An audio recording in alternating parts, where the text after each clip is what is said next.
Hello guys, welcome back to the channel. So अगर मैं आपसे पूछूं कि आपके इनफैक्ट हम सब के पूर्वज कौन थे, तो फिर आप कहेंगे वानर। ये तो बहुत आसान था। आज से 7 करोड़ सालों पहले वानर से इंसान बनने की प्रक्रिया की शुरुआत हुई थी। इस प्रक्रिया को इवोल्यूशन कहा जाता है। इन 7 करोड़ सालों में बहुत सारे चेंजेस के साथ हम यानी आज का इंसान विकसित हुआ है, जिसमें पूंछ का निकल जाना, शरीर के ऊपर के बाल कम होना, स्पाइनल कॉर्ड का एडेप्टेशन जैसे बदलाव सामने आए और आज हम जैसे इंसान बने।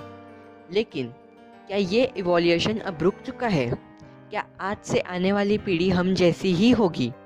इसका आंसर है नहीं। जी हाँ, हमारी आने वाली पीढ़ी और भी ज़्यादा बदलावों के साथ आएगी, जो कि एक वैज्ञानिक अभ्यास द्वारा सामने आया कि आज के इंसान में यानी हम में कुछ बदलाव अभी से शुरू हो गए हैं, जो कि हमारी आने वाली पीढ़ियों में पूरी तरह से डेवलप हो जाएंगे। इसी बात पे आज का हमारा टॉपिक है top 5 evidences that humans are still evolving. और अगर आप भी ऐसी वीडियोस को देखना पसंद करते हैं तो चैनल को सब्सक्राइब करके बेल आइकॉन पर भी क्लिक कीजिए, ताकि आपको आने वाले वीडियोस की नोटिफिकेशंस सबसे पहले मिल सके। इस चैनल पर आपको अच्छा कंटेंट मिलता है और मिलता रहेगा।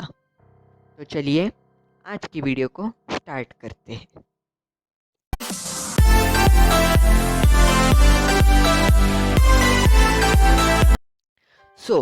Starting with number 1, a new artery growing in arms. पिछले हफ्ते ही जर्नल ऑफ एनाटॉमी द्वारा ये बताया गया था कि कई मनुष्यों में एक नई धमनी को पाया गया है, जो आधुनिक मनुष्यों के अंदर विकासवादी प्रक्रियाओं का उजागर करता है। प्रकोष्ठ, जिसे हम अंग्रेजी में फोर आर्म कहते हैं, उसके सेंटर में ये नई धमनी विकसित हुई है, जो कि आने वाली पीढ़ी के बाहों में एक अतिरिक्त धमनी के रूप में होगी। Number 2, immune systems protective gene. हम जानते हैं कि वायरस और बीमारियों से लड़ने की क्षमता को इम्यूनिटी कहा जाता है। कोविड के कारण आजकल ये काफ़ी फेमस भी हो चुका है। अगर हम कोविड-19 की बात करें तो आज से कुछ सालों के बाद ये इतना घातक नहीं होगा जितना ये अभी है। जी हाँ, इसके लिए भी नॉर्मल फ्लू या फिर सर्दी के समान ही उपचार प्राप्त होंगे।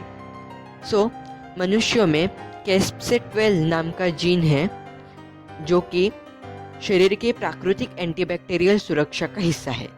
लेकिन अब ये जीन मनुष्यों में निष्क्रिय रहता है, क्योंकि इसके कारण हमारी बैक्टीरियाज के अगेंस्ट यानी बैक्टीरियाज के खिलाफ लड़ने की क्षमता कम हो जाती है। इसीलिए आने वाली पीढ़ी में ये जीन पूरी तरह से नष्ट हो जाएगा और साथ ही में हमारी इम्यून सिस्टम भी ज़्यादा तेज़ी से वर्क करने लगेगी। Number 3, body temperature. क्या आपको लगता है कि जब से हम इस धरती पर रह रहे हैं तब से हमारे शरीर का औसतन तापमान एक ही है? तो इसका जवाब है नहीं।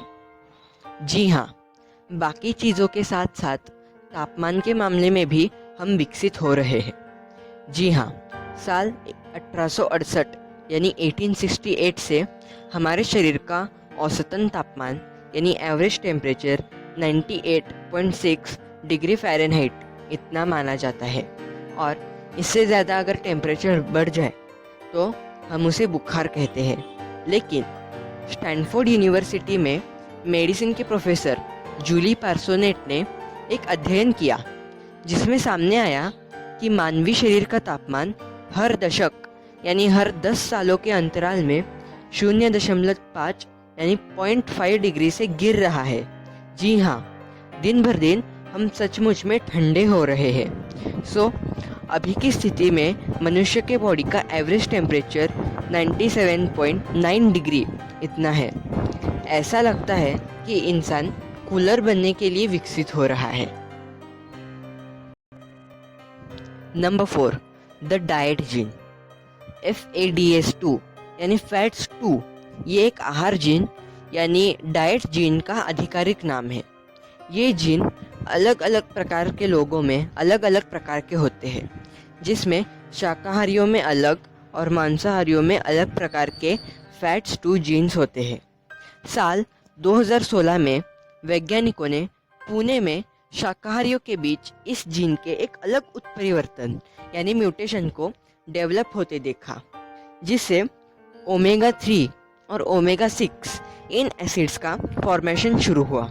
इन एसिड से हमारा मस्तिष्क हमेशा तंदुरुस्त और अच्छा रहता है, लेकिन ऐसा लगता है कि मांसाहारियों में इस जीन का डेवलपमेंट और इन एसिड्स का फॉर्मेशन होने के लिए लंबा समय लगेगा।